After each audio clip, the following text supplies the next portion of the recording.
ಧಾರವಾಡ ಜಿಲ್ಲೆಯಲ್ಲಿ ನಿಲ್ಲದ ಅಕ್ರಮ ಪ್ಲಾಸ್ಟಿಕ್ ದಂಧೆ, ಕಣ್ಮುಚ್ಚಿ ಕುಳಿತ ಅಧಿಕಾರಿಗಳು.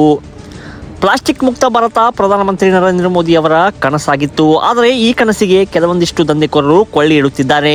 ಹುಬ್ಬಳ್ಳಿ ಗ್ರಾಮೀಣ ಭಾಗದಲ್ಲಿ ಗೋಡೌನ್ ಒಂದರಲ್ಲಿ ರಾಶಿ ಅಕ್ರಮವಾಗಿ ಪ್ಲಾಸ್ಟಿಕ್ ತುಂಬಿದ್ದು, ಅಷ್ಟಕ್ಕೂ ಅದು ಎಲ್ಲಿ ಅಂತೀರಾ? ಇಲ್ಲಿದೆ ನೋಡಿ ಫುಲ್ ಡೀಟೇಲ್ಸ್.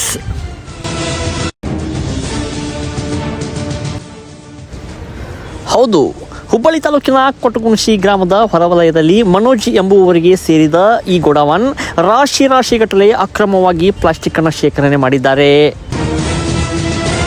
ಇಡೀ ಗೋಡೌನ್ ತುಂಬ ಪ್ಲಾಸ್ಟಿಕ್ ಇಟ್ಟು ಸಿಟಿಯತ್ತ ಸಾಗಿಸುತ್ತಿದ್ದಾರೆ. ಮಹಾನಗರ ಪಾಲಿಕೆ ಅಕ್ರಮ ಪ್ಲಾಸ್ಟಿಕ್ ದಂಧೆಗೆ ಕಡಿವಾಣ ಹಾಕುತ್ತಿದ್ದರು. ಇದುವರೆಗೂ ಈ ಅಕ್ರಮ ಪ್ಲಾಸ್ಟಿಕ್ ಮಾರಾಟ ಕಡಿಮೆ ಆಗುತ್ತಿಲ್ಲ. ಈಗ ಸಿಟಿ ಬಿಟ್ಟ ದಂಧೆಕೋರರು ಹುಬ್ಬಳ್ಳಿ ಗ್ರಾಮೀಣ ಭಾಗದಲ್ಲಿ ಅಕ್ರಮವಾಗಿ ಪ್ಲಾಸ್ಟಿಕ್ ದಂಧೆಯನ್ನು ಮಾಡುತ್ತಿದ್ದಾರೆ.